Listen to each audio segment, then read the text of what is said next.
성경의 이야기는 대부분 과거의 이야기입니다.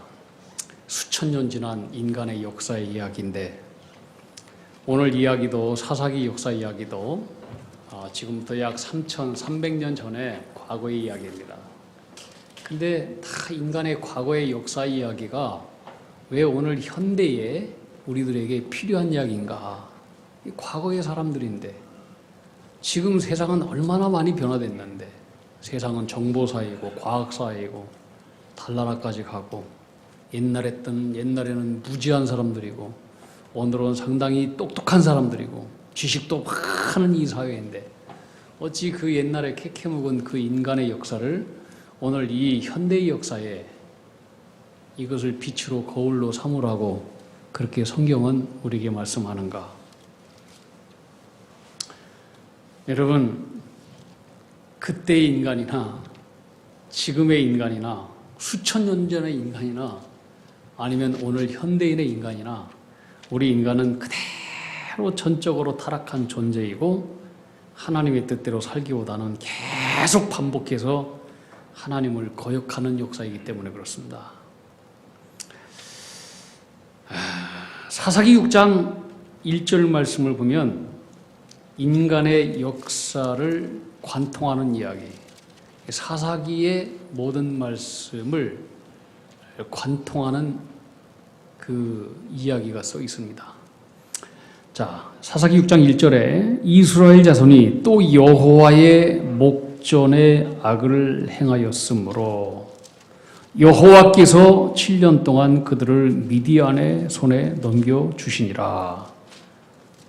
자, 여기에서 사사기 전체를 이해하는데 아니면 따지고 보면 우리 인간의 모든 역사에 반복되는 이야기가 이 말씀에 다 들어가 있어요.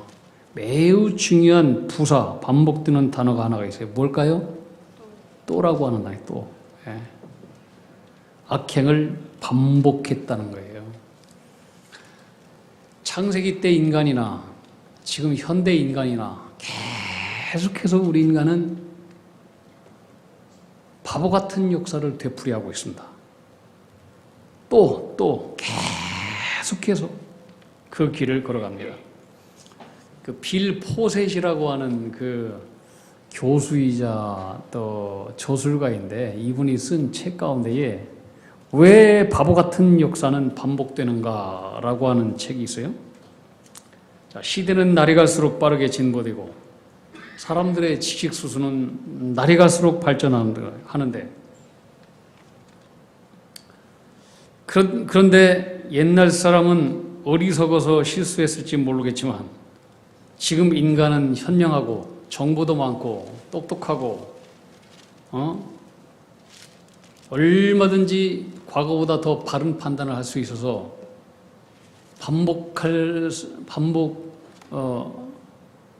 하지 않을 수 있건만 어찌하여 우리 인간은 왜 이렇게 과거의 실수를 반복하는가? 어리석은 존재인가 우리 인간은? 근데 우리 인간은요 지식 수준은 발전하고 정보도 많지만 우리 인간의 마음은 이전과 똑같아요. 아니 이전보다도 더 악해져 가요. 더 악랄해져 가요.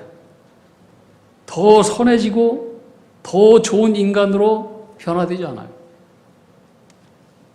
세상의 문명은 발전해요.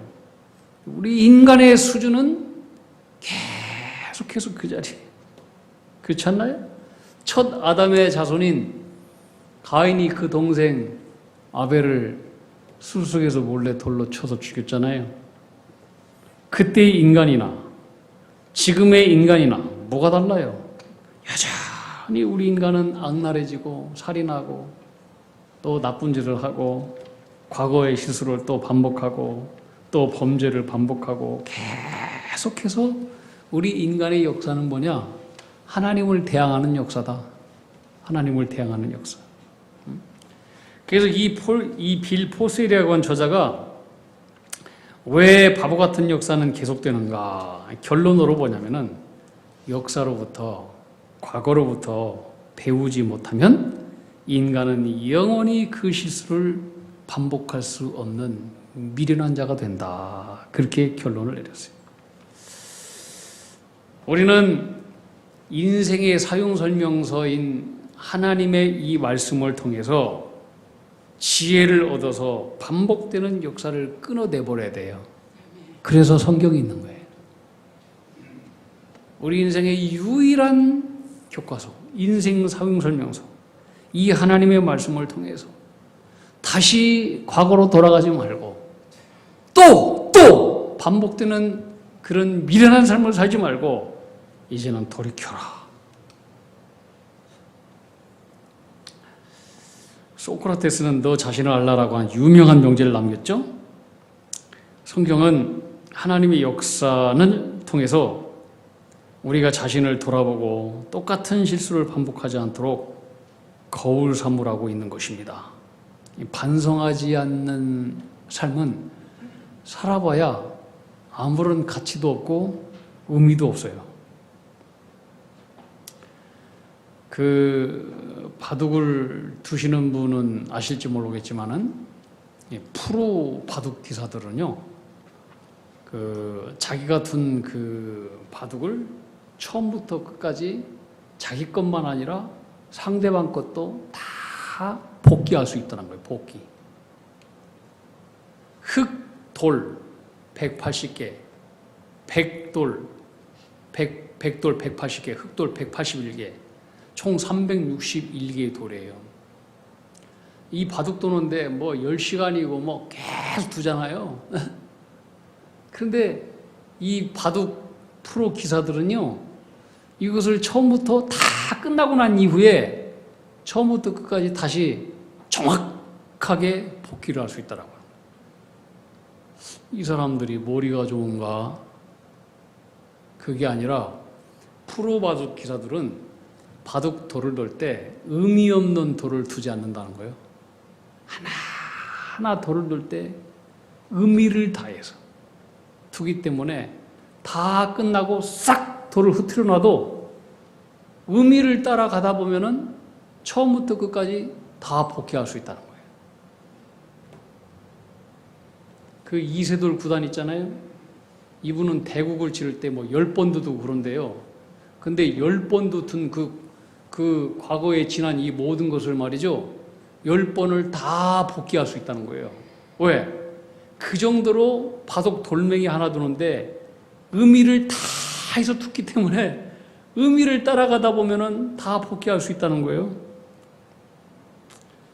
여러분, 우리의 믿음의 삶이 하나님의 말씀의 의미를 따라서 하나하나 정성스럽게 인생의 바둑을 두고, 그리고 잘못한 것이 있으면 다시 돌아보면서 말씀 앞에 복귀할 수 있는 삶을 살아간다면 우리의 삶이 얼마나 아름답고 얼마나 근사하고 얼마나 선하게 되겠습니까?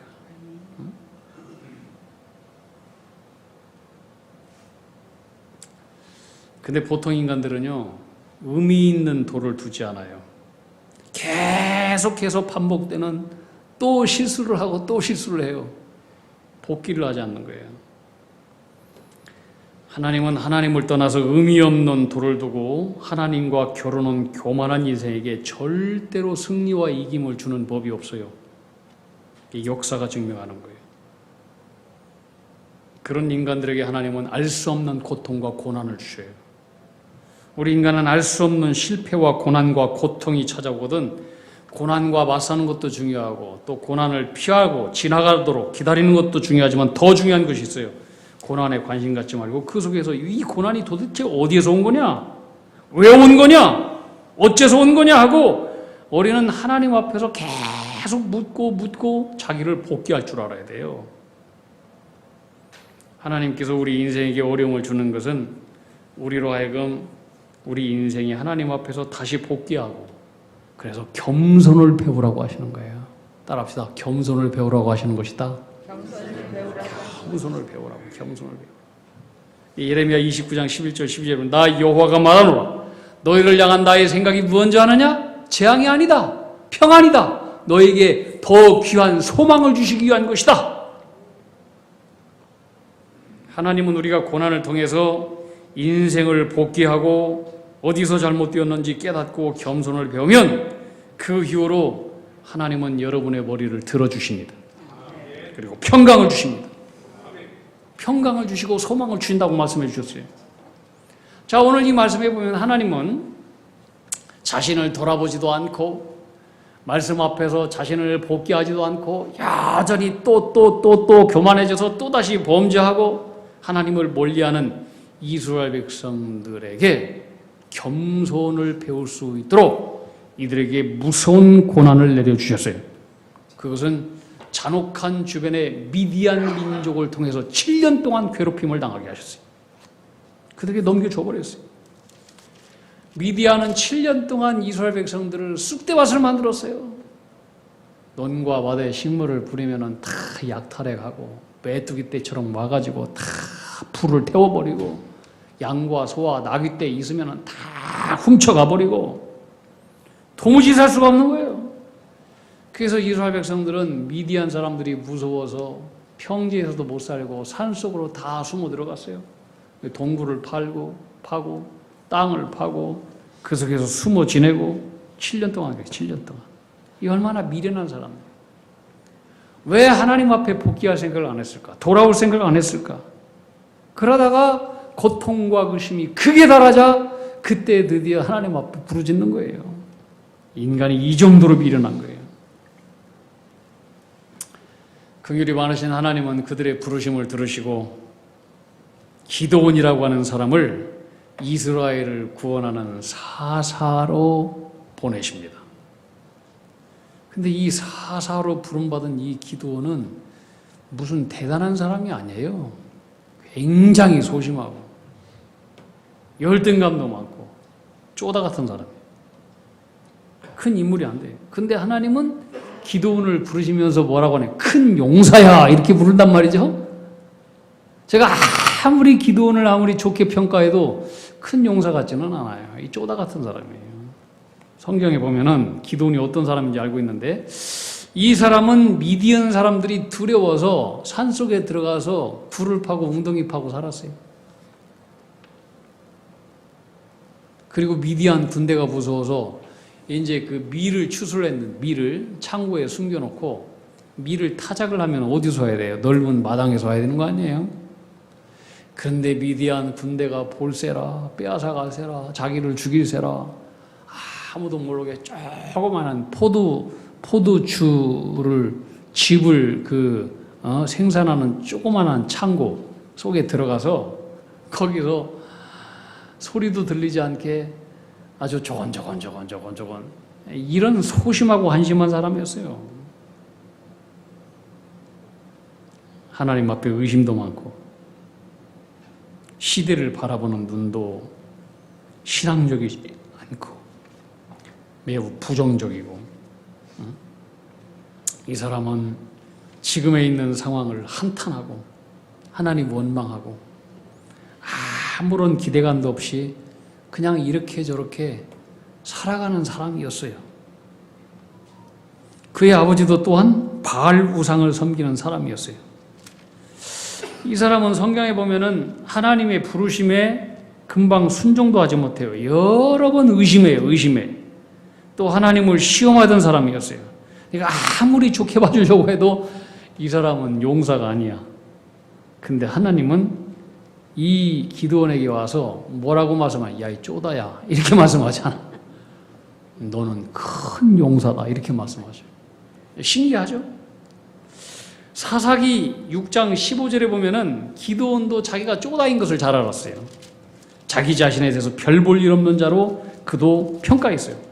뭐라고 쓰냐? 나의 집은 므낫세 중에 지극히 약하고 나는 내 아버지 집에서 가장 작은 자입니다. 어찌 내가 큰 용사입니까? 그도 알았어요. 하나님은 속으로 너는 너 자신에 대해서 제대로 아는구나. 너 쪼다다. 그렇게 말씀하지 않았어요. 그래도 너는 용사야. 하나님의 평가는 달라요. 용사래요. 여러분, 하나님은 우리 인간을 바라보는 평가가 우리의 눈과 다르다. 내 자신과 다르다. 내 주변 사람과 다르다는 것을 알 수 있어요.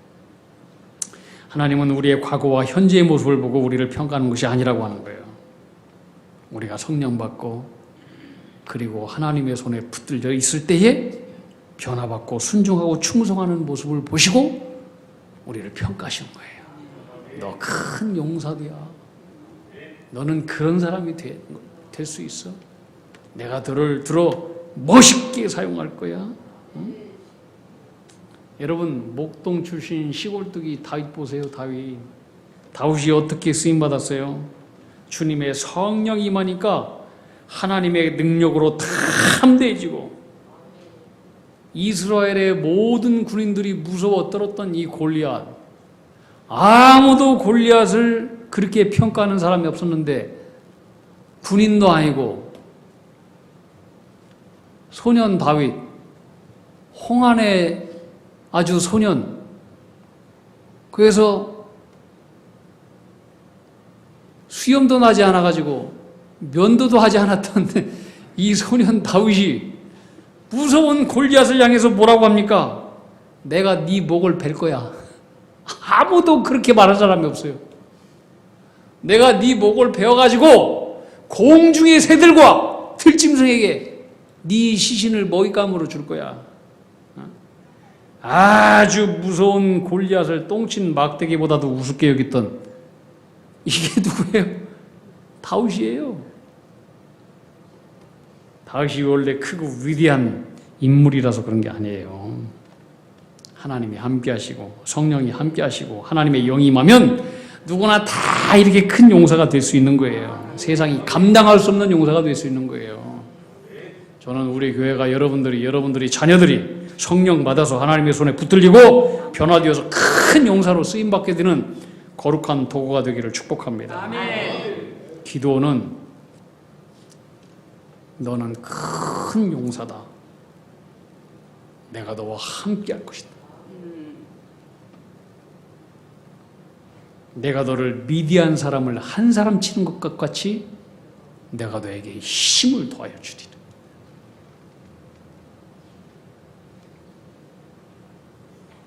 기도는 믿기지 않았지만은 하나님의 부르심에 순종했어요. 그리고 기도는 미디안과 싸우기 위해서 군사를 모집합니다. 뭐 군사가 있어요. 다 숨어서 웅덩이 파고 산속에 다 들어갔는데, 자, 미디안과 싸울 사람 나와 했더니 그래도 없는 줄 알았는데 32,000명의 젊은이들이 나왔어요. 대단한 거예요. 32,000명. 대단한 사람들이에요.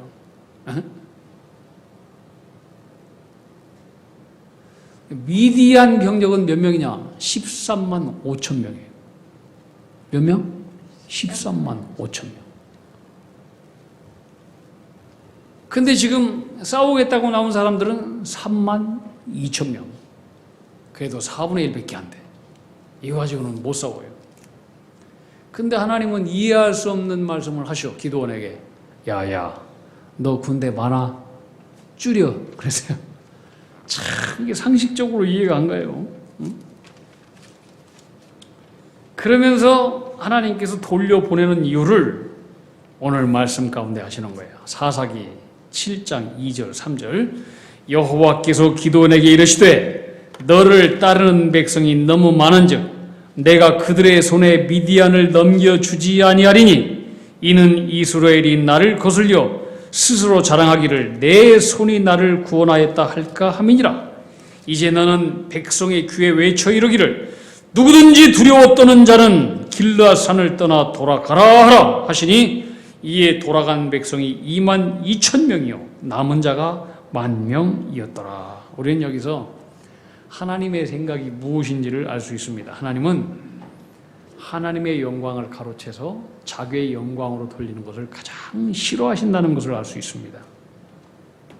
하나님은 이 전쟁에서 3만 2천 명의 병사로 싸워서 미디안을 이기면은 우리가 숫자가 상당히 열세인데도 불구하고 우리가 전략이 좋아서 용감해서 우리가 지혜가 있어서 우리가 이겼다 이렇게 자랑할까 봐서 그렇게 자랑할 수 있는 인간의 교만의 조그마한 건덕지까지도 완전히 원천봉쇄시켜버리는 거예요. 그래서 집으로 돌려보내라고 하는 거예요. 숫자 많아. 여러분, 교회에서도 그래요.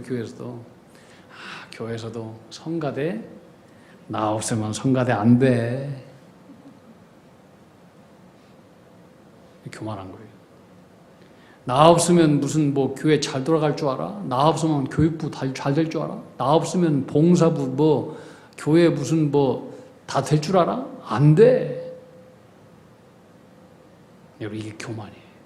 무서운 교만이에요. 하나님은 이런 거 매우 싫어하셔요. 하나님 말씀하세요. 아니, 너 없어도 돼. 아니, 너 없으면 더 잘 돼. 집으로 돌려보내는 거예요. 하나님은 영적인 전투에서 교만한 사람을 제일 싫어하셔요. 하나님의 영광을 가로채는 사람도 제일 싫어하셔요. 그래서 하나님은 이스라엘이 교만할까 봐서 집으로 돌아가고 싶은 사람 다 돌려보내라. 그랬더니 32,000명 중에서 22,000명이 집으로 돌아갔어요. 아마도 이들은 나 없이 이 전쟁 잘 되나 봐라, 그런 마음을 가진 사람도 있었을 것이고, 그리고 저들은 13만 2천 명인데 5천 명인데 우리는 3만 5천 명밖에 안 되는데 이 전쟁 싸우다가 이거 여기서 죽는 거 아니야? 두려워 떠는 사람들도 있었어요. 하나님은 다 돌아가라고 했어요. 집으로 돌려보내라. 하나님은 영적인 전투에서 교만한 것도 싫어하시지만 반대로 믿음이 없어서 두려워 떠는 자도 하나님 싫어하셔요. 여러분, 제가 목회를 하면서 자연적으로 알게 된 사실이 있는데, 교만하거나 부정적인 말을 입에 달고 다니는 사람 치고 잘 되는 사람을 제가 거의 보지를 못했어요. 안 돼요. 왜? 하나님이 그 사람을 멀리하기 때문에 잘 될 수가 없어요. 신명기 14장 흉흉한 말씀이잖아요. 이스라엘 백성들이 출애굽을 해서 이제 광야, 가데스 바네아 광야를 지나갈 때에 이제 가나안 땅에 정탐꾼을 보내기로 했어요. 그 보내는 것도 이 불신앙이야. 하나님 가나안 땅을 주신다고 약속했잖아요. 갈 게 뭐 있어? 그냥 가면 되는 거지. 하도 이 백성들이 정탐꾼을 보내십시오 불안했더니까 모세가 그것을 인정을 했어요. 그것도 불신앙인 거예요. 자, 12명의 정탐꾼이 갔잖아요. 40일 동안 정탐하고 돌아와서 보고를 했어요. 여러분 잘 알듯이 10명의 정탐꾼 부정적인 보고였어요. 이게 사람들은요 다 부정적인 말에 휩쓸리게 돼 있어요. 그래서 이 백성들이 이 부정적인 10명의 정탐꾼의 보고를 듣고 통곡을 냈어요. 밤새도록 두려워 떨면서 우리가 애굽 땅에서 죽었거나 이 광야에서 죽었으면 좋았을 것을 언제 우리가 이 광야로 출애굽하게 해달라고 우리가 졸랐던 적이 있었더냐. 하나님을 원망하고 모세를 원망했어요. 여기로 인도하는 결과가 드디어 결국엔 저 가난한 사람들에 의해서 우리를 죽이려고 여기로 이끌었느냐. 이제는 죽었다 하나님과 모세를 원망했어요. 그때 하나님 말씀하셨어요. 이 백성들은 목이 굳은 백성들이로구나.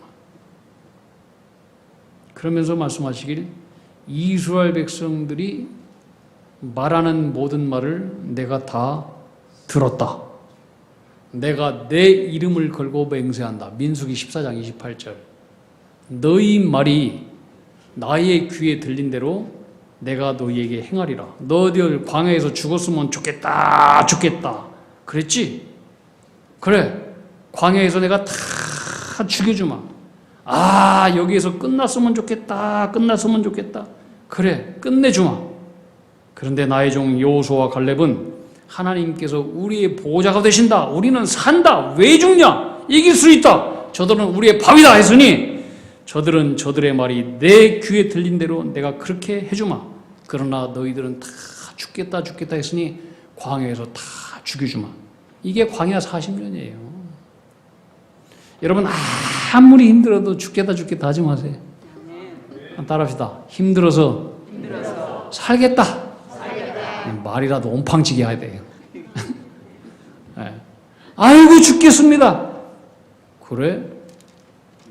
네 말이 내 귀에 들린 대로 행해줄게.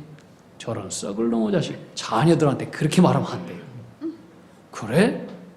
네 말이 내 귀에 들린 대로 해줄까? 무서운 거예요. 말은 긍정적으로. 우리가 하는 말은 다 하나님 듣고 계셔요.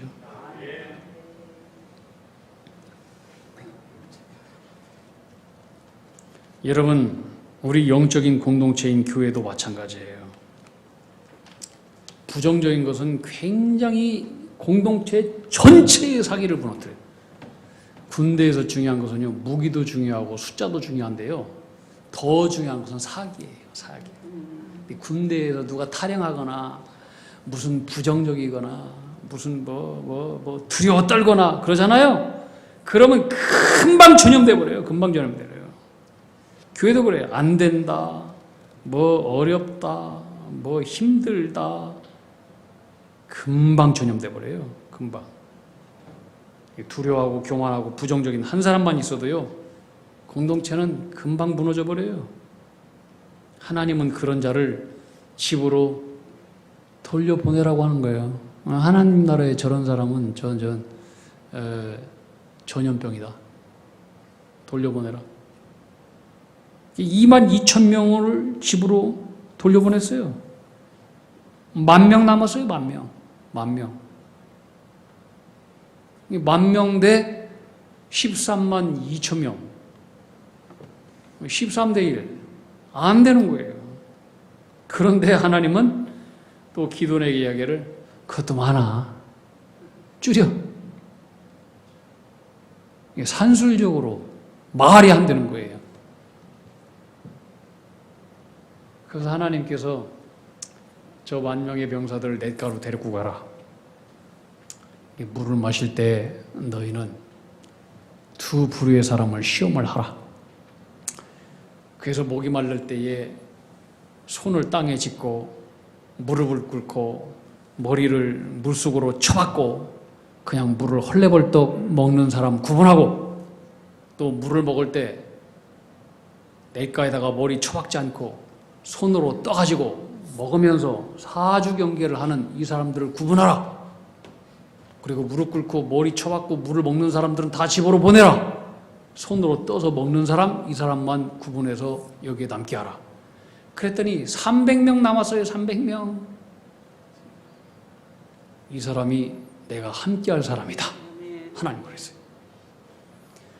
여러분, 지금 전쟁 중이에요. 전쟁 중. 그런데 목이 마르다고 해서 손을 땅에 짚고 머리를 쳐박고 물을 먹는 순간에, 적은 그 순간에 움직여요. 쳐들어올 수 있어요. 그럼 공동체가 다 무너져요. 굉장히 작은 일이에요. 그러나 가장 작은 동태도 살필 줄 알고, 이런 사람이 하나님 나라에 필요한 창조적인 소수라고 하는 거예요.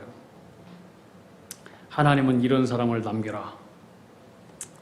하나님께서 남기라고 하는 사람은 뭐냐면은 300명. 이 사람은 내가 하는 명령에 무조건적으로 순종할 수 있는 사람이다. 여러분 보세요. 132,000명 미디안 군사가 있어요.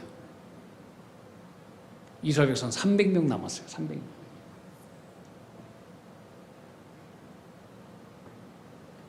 그런데 하나님께서, 야, 너희들이 쳐들어가. 저들을 다 이길 수 있어. 이 전쟁은 나에게 속한 거야. 내가 너와 함께 할 거야. 가서 싸워. 300명의 군사 중에서 한 명이라도, 에이, 이게 말이 돼요. 아이고. 도망간 사람이 한 사람도 없어. 아멘. 믿습니다. 전쟁은 하나님께 속한 것입니다. 하나님께서 그렇게 말씀하셨다면 우리는 순종하는 겁니다. 모두가 그런 사람이었다. 그게 300명이에요. 그게 300명. 하나님을 온전히 신뢰하고 충성하고 그 말씀에 순종할 수 있는 이 300명, 이 창조적인 소수, 저는 우리 교회가 그런 믿음의 300명 기도한 용사가 되기를 다 주님의 이름으로 축복합니다. 아멘. 내가 그들과 함께 할 것이다. 저들을 내 손에 붙였다. 너의 손에 붙였다는 거야. 줄 것이다가 아니야. 이미 주었다. 너희는 일어나 가라. 기도원과 300용사는 두려움이 없어요. 그리고 하나님을 신뢰하고 적군을 향해서 담대히 순종하면서 나갑니다. 그 결과 어떻게 되냐? 대성을 거두게 되었습니다. 시편 118편 8절에 보면 여호와께 피하는 것이 사람을 신뢰하는 것보다 낫다. 10절 문나라가 나를 애워쌌으나 내가 여호와의 이름으로 그들을 끊으리로다. 이 사람들이 기도원 300용사예요. 여러분, 우리의 남은 생에 하나님을 온전히 신뢰하고 상황에 두려움 없이 순종하고 겸손한 믿음으로 작은 일에도 최선을 다하고 충성하고 순종하는 창조적인 그런 믿음의 사람 되기를 축복합니다. 아멘. 그런 우리나라 될 줄로 믿습니다. 아멘.